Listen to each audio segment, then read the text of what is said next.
Going to get started with some introductions. I'm Amanda Cassatt, aka Amanda.eth, founder and CEO of Serotonin. We bring the world's breakthrough technologies to market. And I'm Luca. I'm the CEO of Pudgy Penguins. Hey everyone, my name is Alex. You might know me as Zagabond. I'm the CEO and founder of Azuki. Hey, I'm Zhuoxun, co-founder and COO of Magic Eden. So just to get started, we've had digital culture since the dawn of the internet. In 2021, 2022, NFTs really came to dominate web culture. Where are we now? What's the cutting edge of digital culture? What's coming next? Where can we see it? It's never been better, I think. And so you remove the price aspect from it, but I say this all the time, and I just gave him his flowers, but the top NFT projects have never been breaking boundaries and pushing barriers the way that they have over the last 6 to 12 months. So I think at its core, these are digital collectibles. These are the next iterations of IP businesses. And I think you're really starting to see that come into fruition here, especially over the last 12 months. So I think we're at the really beginning stages of something that I think is ultimately going to be the future of collecting, the future of collectibles, and ultimately the future of how people identify on the internet. So I think we're still in the first inning, and as the last 12 months goes, and just recently Z announced the purchase of anime.com and how they're going to tie that into the entire ecosystem. I think things are about to get really exciting here pretty soon, and remove price from the equation and narratives and all that. It's the next generation of something special. Z, what do you think is happening on the edge of digital culture? Yeah, I think to me, Web3 culture is all about participation, and you see a lot of that. I mean, at this conference, everyone's here, building the network and contributing and trying to build something together, and that is also, I think, always at the forefront of Web3 culture to me. And what's happening now, I think, is people's identities and their contributions and the attribution of what they contribute is starting to become more of a common theme. How can you actually identify who someone is online, what actions they've taken, what they've done to actually contribute to a brand? That's something that we're actively trying to figure out with Azuki. Is we really came up with this concept of how can we co-create this IP together. That was the original vision for Azuki. And then we just had an event last night, and every merch thing that we sold, everything we displayed is created by the community, right? So it's really about co-creation, and now how do we add attribution in the picture so that people can get rewarded for the things that they put in? I think that's the next evolution of Web3 culture to me, and something that I'm really excited about. All these NFT projects now, we're kind of leading the charge there. Everyone's finding their own lanes. Doodles is doing a great job in the music and entertainment. We're doing that for anime. Pudgy's, you guys are doing that across the board on social media, on toys, and now with abstract. So a lot of amazing things going on. Magic Eden, you guys are cross-chain as well. So that's kind of how I see Web3 culture developing. Cutting edge of digital culture. All right, I'll take my stab. These guys already said all the good stuff. But I would say, just to frame it a little bit, in the last cycle with NFTs, you saw a lot of just experimentation about, like, every creator was just coming out, kind of like just messing about, right? Figuring out what works. To some degree, in the last 2-3 years, you've seen the cream basically rise to the top, which is why these guys are still here, right? These guys are grinding, they're doing amazing stuff. And we were just talking before that one of the big things that's happened over the last couple of years, and I think you really need this, is you start to have the really hardcore believers really get galvanized, right? And that forms the core of the communities that really then build some amazing things over the coming years. And for us, like how we think about it, because we are very different to these guys. These guys are the creators, right? They are building the IP. They are owning that kind of consumer brand. On our side, we are building the platform that enables all of these different assets and all of this content that could live. And that's why we have a lot of conviction about being the home of Web3, being the home of buying, selling, minting, trading, any kind of activity or verb that you want to have, and then doing that on as many chains as possible, because people are going to experiment with different content on all of these different chains. So how we feel about it is that, yeah, I agree with Luca. It's like, it may not look the same, but it's as rich as ever. And I think what you're seeing now is just the cream is rising to the top. So what's on the cutting edge is it's never been better. The cream's rising to the top. We're going multi-chain. We're focusing not just on co-creation, but also on attribution. These all sound very exciting, but let's just talk about hard things and address them straight on. We saw a 97% drop of NFT trading volumes since the 2021 peak by September 2022. By 2023, the market size was a third of what it previously was. And then here we are in 2024, and NFT sales hit a low this past month in August of 374 million, which is the lowest volume all year. What does that say about the future of NFTs, and how are you handling it? Maybe let's start with Luca and diversifying into toys. It's crypto. I mean, I'd be remiss if anybody here was building in crypto and wasn't ready for a 95% drawdown. This is the industry that we're in. They said this about altcoins. They said this about Ethereum. They said this about Bitcoin. That's just the nature of it. I mean, fundamentally, this stuff is so obvious. I mean, there's one statistic that I think just matters above all else. And just assume that NFTs become nothing more than what they are today. They today have disrupted the collectible business. The collectible business is a $500 billion market cap business. Today, 99% of collectibles are physical, yet 1% is digital. Yet digital collectibles have a slew of pros that physical collectibles do not. There's no spoofing issues. There's no inauthenticity issues. There's no friction when buying or selling. There's no insurance. There's no storage issues. In principle, physical collectibles, I think, have that physical, attachment and pro, but I think that's a little bit overrated. But granted, I think we could all agree, whether you're a physical or digital maxi, the discrepancy between that is not 99 to 1. Is it 80 to 20, 70 to 30, 50 to 50? That's up for debate, but I think the consensus is that gap is going to close. And like you said, the market caps here are so low that when you take 10, 20, 30, 50 billion dollars and you again, the cream rising to the top, I think there's going to be a couple projects that are really going to capture that discrepancy. And so I think from our perspective, the opportunity is huge. The fluctuations and the volatility of crypto is not something that worries me personally. It's been 2.5 years since these things really started going on a drawdown, and crypto usually happens and goes in 3.5 and 4 year cycles. I think fundamentally, you see this whole craze with meme coins. It just takes one thing to kind of kick this thing back up.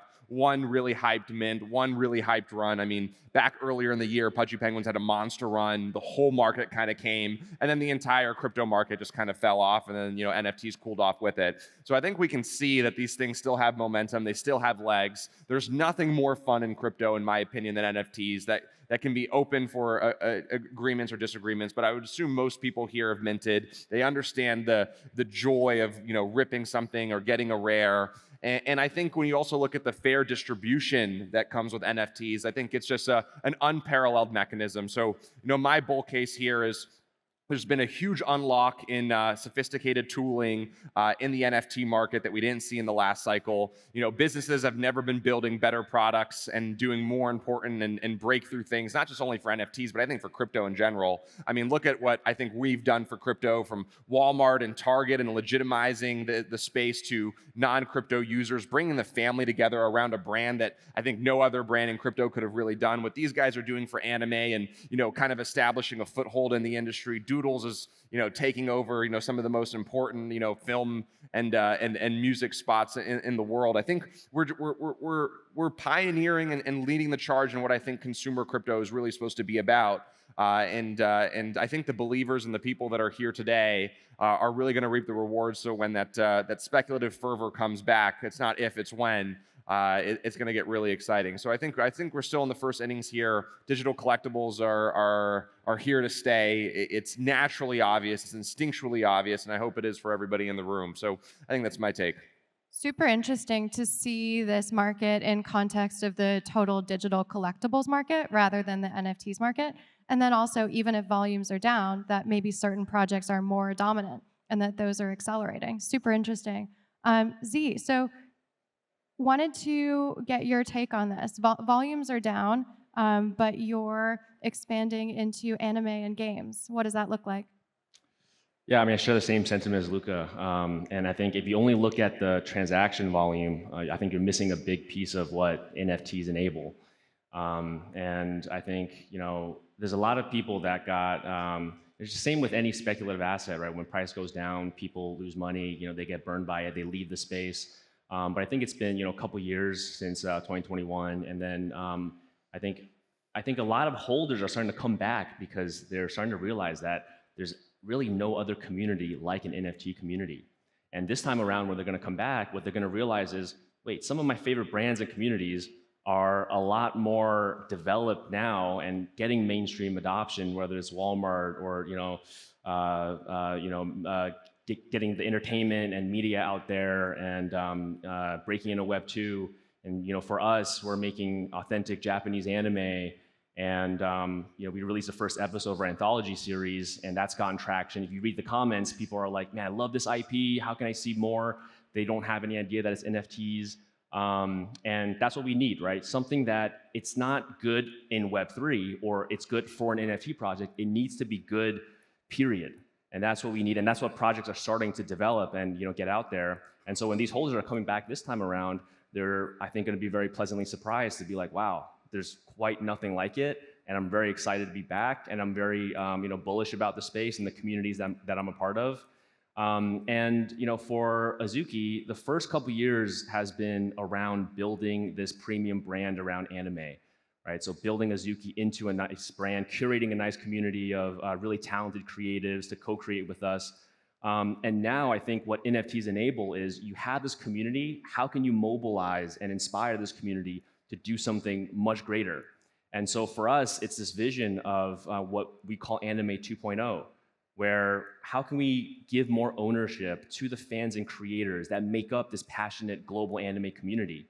How can we create something that really incentivizes the whole community of creatives to contribute to this ecosystem? And that's what the Azuki community now, the NFT holders, can be the stewards of, right? To be early in this new movement, to get more creators on board. And I think that's what NFTs and Web3 can really enable. And that's this next evolution of what we're doing. And that's not measured by purely transaction volume, right? Because there's always a new meta. There's meme coins obviously really took over the narrative in terms of speculative price action. And so there's no way NFTs can compete with that in this phase. But of course, we do what we think is best using NFTs as a technology. And I think it enables something much more. And I think we're all doing that today. So it's really interesting how Luca's gotten into this larger category of collectibles and how Z, you've gotten into this larger category of anime. And both of those are these growing, exciting categories that aren't dependent on today's NFT market volumes. But I wanted to lay out that kind of NFT market bear case, actually, to talk about Magic Eden, because you're such a counterexample to that bear case. You just overtook Blur. You raised 130 million at a 1.6 billion valuation, seeing volumes really increasing. How are you pulling that off? Yeah, it's fun. I'll address the 97% drawdown thing first, because I think it's funny because I feel nothing at this point. I think to be building in this space, you just kind of got to live with that. And I think it's really good. We are like a bit of a counterexample in the NFT market, or just in crypto in general, because I think about our business now. It's much more diversified as a business, and to just illustrate the point a little bit, we started in 2021, right, when everything was basically going crazy, going bananas, and our year, we're gonna have a better year this year in terms of users, revenue, every metric that you can name as a business, way better than 2021. And what's the reason for that? Even if NFTs seem down, is that I'd encourage you to basically just scratch underneath the surface a little bit. And you wouldn't see all the stuff that these guys are working on as an example if you're just looking at the price or the volume that's being traded. You just wouldn't see it. You also would not see that under the hood, how much NFT content has actually been created on a bunch of different places. No longer is it just Ethereum, right? The Ethereum market is, I don't know the exact number, probably down 90+%, right, from a pure volume perspective. But if you look at Magic Eden and where all the users are actually trading, all the users are actually consuming content, minting, it's on places like they're minting on Base. They're buying and selling ordinals on Bitcoin. They're buying and selling gaming assets on Polygon and Solana, right? And then there's also the Ethereum market too. So the market is just a lot bigger and it's a lot wider than it was a few years ago. And why is that important? It's because there's to basically illustrate how early we are from like an entire market and industry. It's like I agree with what Luca was saying. It's the first inning, but just imagine, because NFTs enable a couple of really cool things if you strip everything else away. It's any asset can be basically digital and have property rights. Any asset is immediately just international.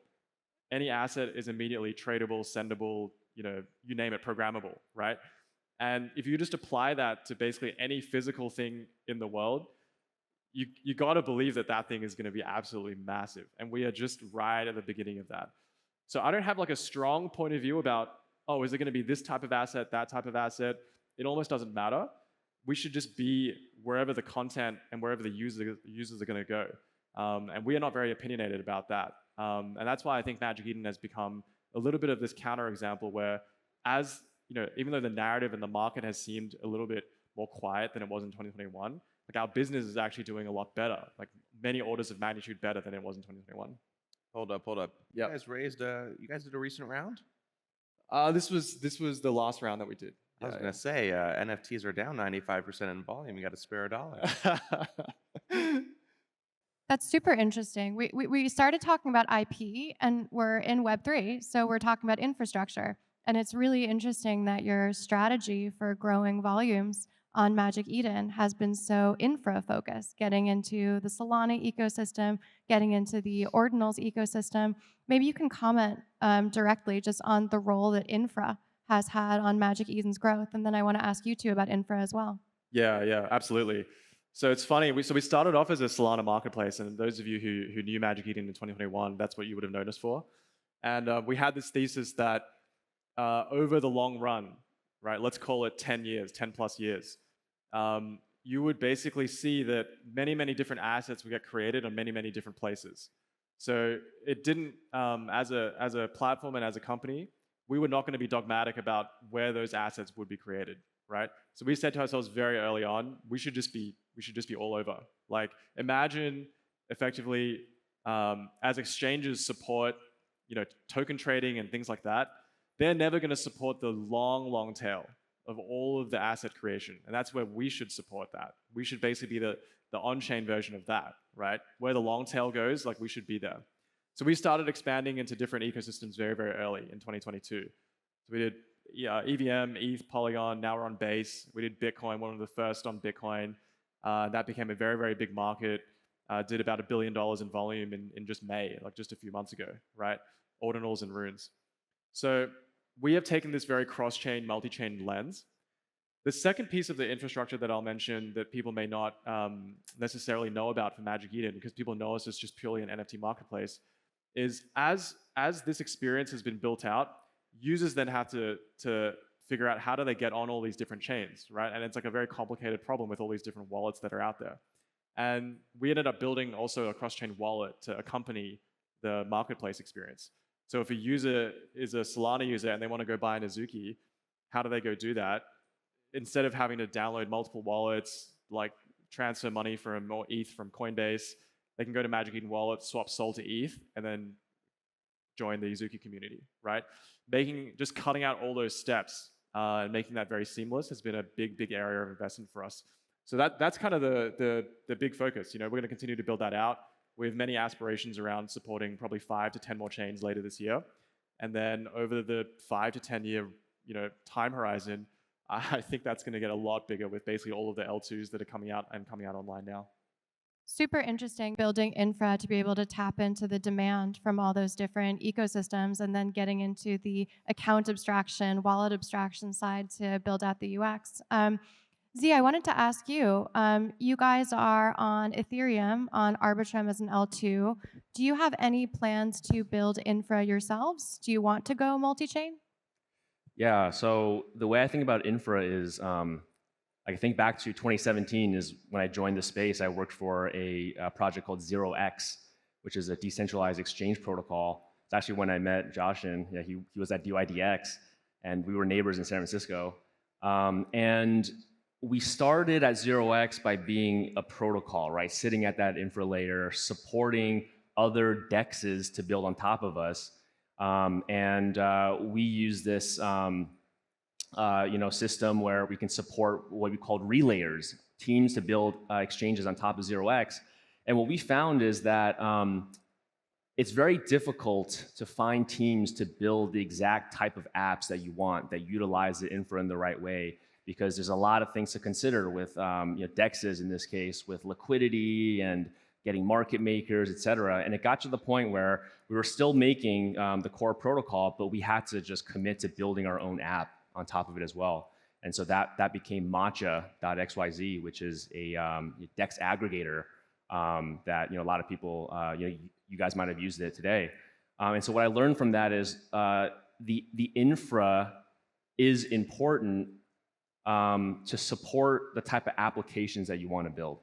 And for us now at Azuki, years later, the infra that Arbitrum provides as an L2 is, they have a whole product suite, and we're utilizing their product called Orbit to spin up our own L3 chain, and it's called Anime Chain.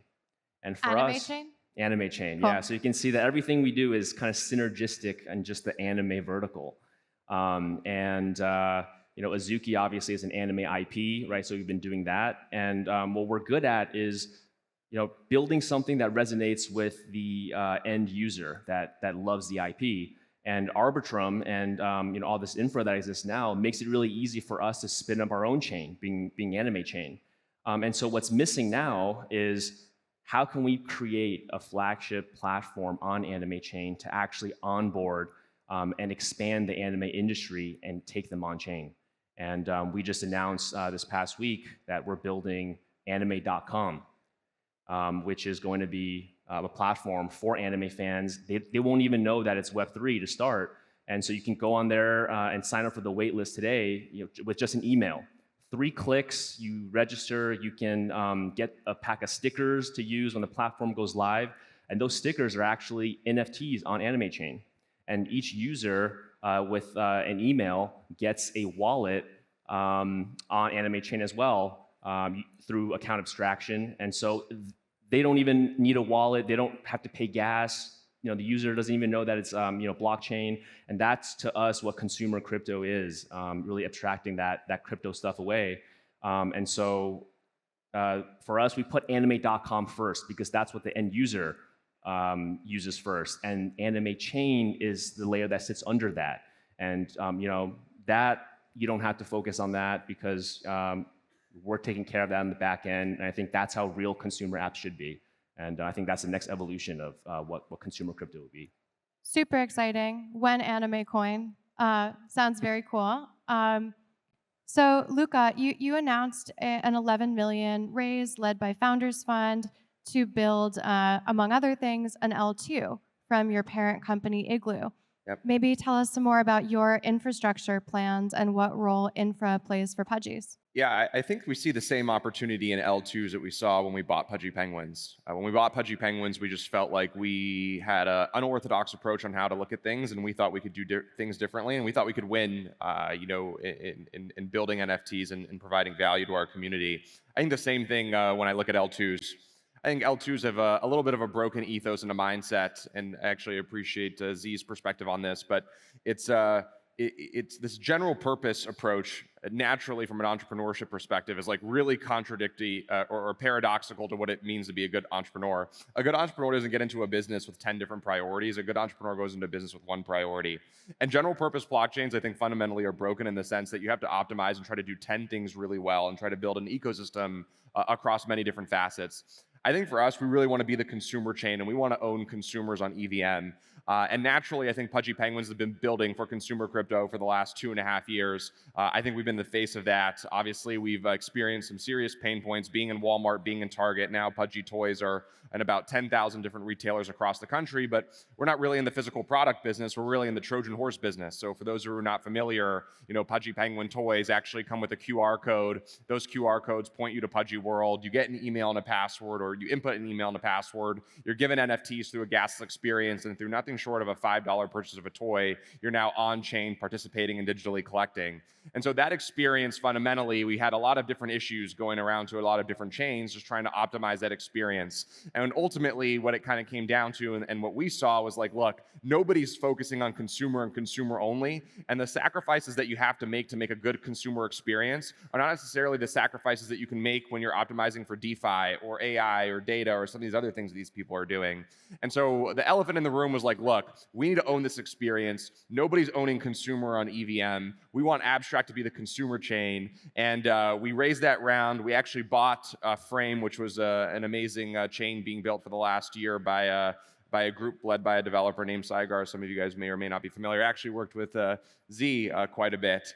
And so, fun fact, he was a mutant ape at first. And we've seen his journey, and it's been awesome. You should have told me that. I would have. It would have been a little bit different of a deal.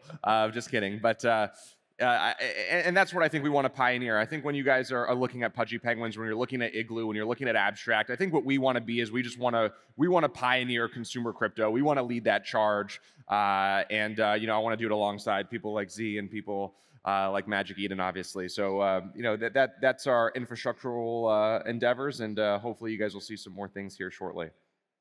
But why build an L2? Like, what will the L2 do that's different, that's missing in the market right now?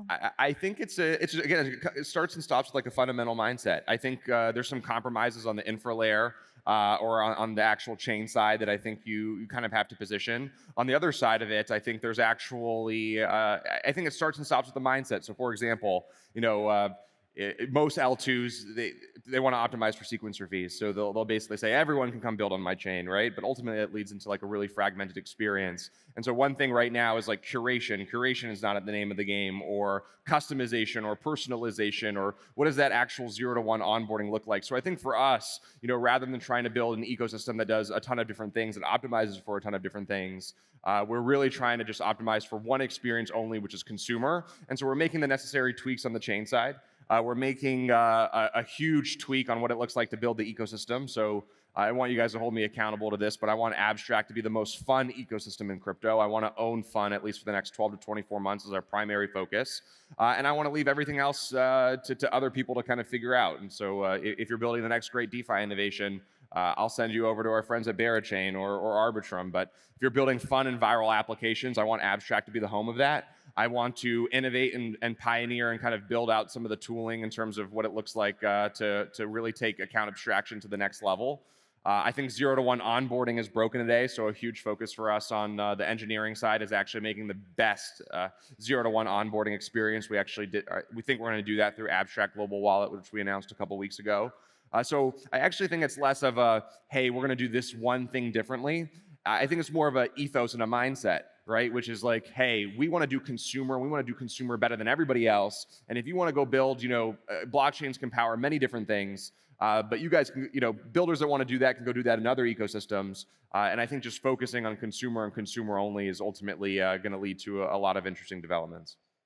Super cool. I mean, inside our ecosystem, we've been talking so much about consumer crypto and about building the infra necessary to enable it, wallet abstraction, account abstraction, easy onboarding. But this consumer crypto narrative hasn't been the major narrative this cycle. It's really been institutional adoption, ETFs, the enterprises finally getting in, putting crypto on the balance sheet. Do you guys see any symbiosis between the increasing institutional adoption and what happens in Web3 culture? And I ask this because in previous market cycles, with the emphasis on NFTs, we've seen so many newcomers to crypto start with true sovereign wallets and root ownership of their assets. But now we're seeing a lot of these volumes going into ETFs, where they're not owned directly by users, and it's not necessarily a portal to get into the cultural side. Do these phenomena go together, or are they separate? I fundamentally think they're separate. So I actually wrote a whole article about this. I encourage you guys to read it because I spent more time than I probably should have on it. But I actually wrote about what is consumer crypto and ultimately what does that mean. I actually think consumer crypto is the final frontier. And I think, like you said, we've broken through to the institutions in a way that I think we all hoped and dreamed, 5 years ago. that we would get in terms of the ETFs. And so now that the ETFs are out there, we know that the institutions are playing. They've always been playing. They've always been a key factor in the growth of prices within this industry. But consumers and ultimately breaking through to consumers is the place that we have to go if we want crypto to be what we want it to be. Consumer adoption is going to be the ceiling that I think creates a potential for a $100 trillion TAM. But I think if you go on its current trajectory, maybe crypto can have a $10 trillion market cap or a $15 trillion market cap. But I think if you want it to be the next, or the rails to the next versions of the internet economies, you have to break through into consumer and you have to do it fast. The elephant in the room, which I think most people don't really think about, is today adoption is driven by price going up or price going down. The problem is crypto is an alpha-driven industry, and most people who come into crypto for that speculative reason to make money end up losing. So just use an anchor of 1 million people. If 1 million people come into crypto, 950,000 of those people are losing money. Another 50,000 are maybe making money, or they see the opportunity and they stay.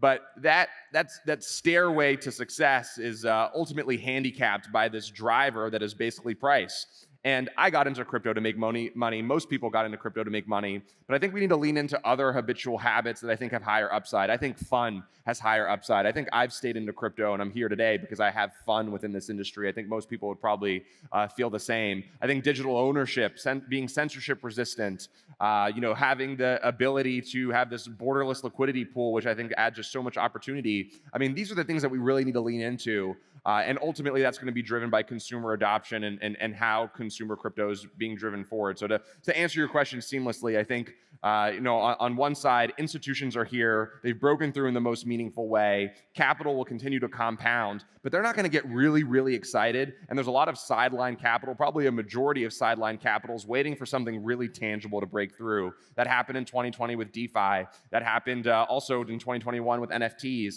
I think institutions really saw the opportunity there, but now they need to see the next iteration of that. And so that's why I'm just a huge believer. Like, consumer crypto has to be the place that we have to go. And if we just continue on this habitual cycle of every million people, 950,000 of them getting burned and being cynics around the industry, we're never really going to get to where we want to be. And narrative drives everything. Narrative drives the world. That's one thing I learned about while working in this business. And right now, the narrative outside of the crypto native and outside of the people that support the industry is not as good as I think people think. And I think that's the handicap that we have today. Yeah, I have one take on this, which is, I think that it's as simple as this. The institutional stuff, like the ETFs and everything, they drive more credibility and legitimacy to the industry as a whole, which doesn't directly correlate necessarily with like more retail coming to use our stuff like immediately. But that legitimacy is very, very necessary because over time, it acts as a bit of a Trojan horse. So like people, they get the ETH ETF or maybe the Solana ETF that's maybe coming, or like whatever ETF, and then they start to see like, what are the narratives, what are the pervasive narratives that are driving that ETF? And they start to look a little bit deeper, and then they start to discover all the stuff that we are building, right? So I think this effect, it takes a long time. Like, people tend to underestimate these time horizons. But when it happens, it'll happen very suddenly. And I have very, very high conviction around that. And then the last piece I'll say is that around this price point that Luca was making, it's true. Like, a new user today does not want to come and buy a $30,000 item. That's just not going to happen, realistically. And that's why I think one of the most interesting pieces of activity that we see on our platform, Magic Eden, over the last 6 months has been, we do these mints, and these mints, they're usually like $1, or maybe they're free, right? They're usually very, very cheap.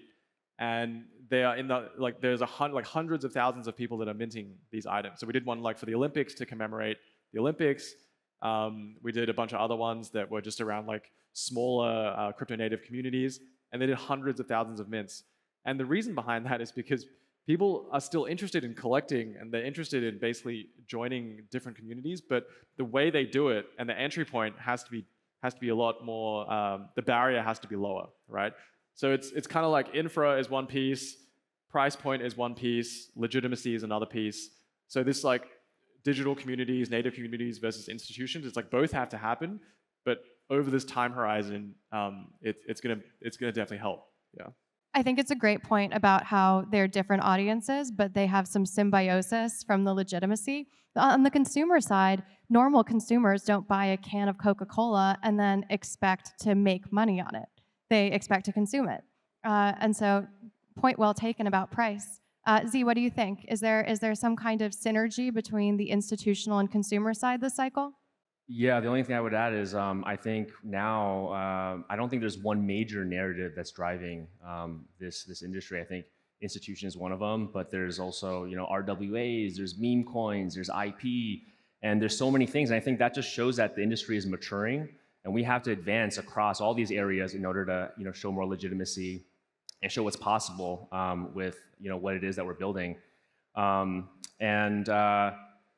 I think back to like 2018 was around when security tokens were a thing, right? And people were saying, oh, the institutions are going to come, they're going to tokenize security, and that's going to be what drives the majority of token trading volume on exchanges. And then we realized, actually, that was kind of early for that, and it kind of died down. And then 2019, 2020, DeFi Summer came around, which is very, I think, authentic to Web3 culture because it enabled a lot of new use cases on crypto rails that wasn't possible before. And so I think we'll see that ebb and flow of like, we're going to see more institutions come in, or, oh, there's some really organic things happening that's really exciting. But ultimately, what drives this space is narrative. And, you talked about this a lot. And it's up to us to drive that narrative, right? We can't wait to be like, what's the next narrative going to be? Like, no, what we're building on the consumer side is what's going to bring a lot of people fun experiences. And that's going to onboard the next wave, in my opinion. So I totally agree with you on that, Luca. And so let's drive home this narrative, right? Let's make it happen. And then institutions, they'll do their thing. I hope there's a Solana ETF and all these things. So we all gotta kind of hit it from all angles. That's my perspective. I love it.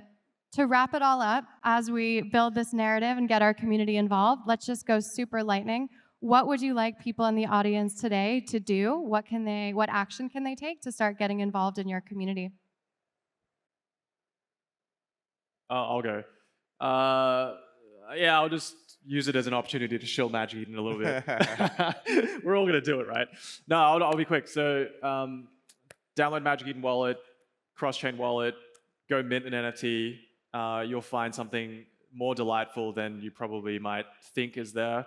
And I'm extremely, extremely convicted about the long-term future of NFTs and just digital ownership and universal. Digital ownership is going to be universal, and yeah, feeling as bullish as ever. Yeah, so I was just in Japan, and we're meeting with some of our Japanese IP partners, and there's these massive companies like Toho and Toei. They made some amazing animes that you might have watched, like Dragon Ball, Jujutsu Kaisen. What's amazing is they're starting Web3 IP, right, following a very similar playbook to what Azuki did years ago, and they see the potential of it. Right? And so I think if you want to join the Azuki community and be at the forefront of what the next generation of anime IPs can look like, I think it's a great opportunity to do that now. And if you just want to check out what we're building on the consumer side, you check out anime.com. You can sign up for the wait list and kind of go through that experience and be one of the earliest folks to check out anime.com once it's live. And I think from my side, go to your local Walmart or Target or we're in a lot of stores around the world. Maybe get a Pudgy Penguin toy, give it to a friend or a family member, or collect maybe some of our NFTs. And if you're interested to see us run back another success story, maybe give Abstract Chain a follow on Twitter. But thank you guys for your time, and hope to see you guys around. Thanks, everyone. Thanks to our panelists. Thank you.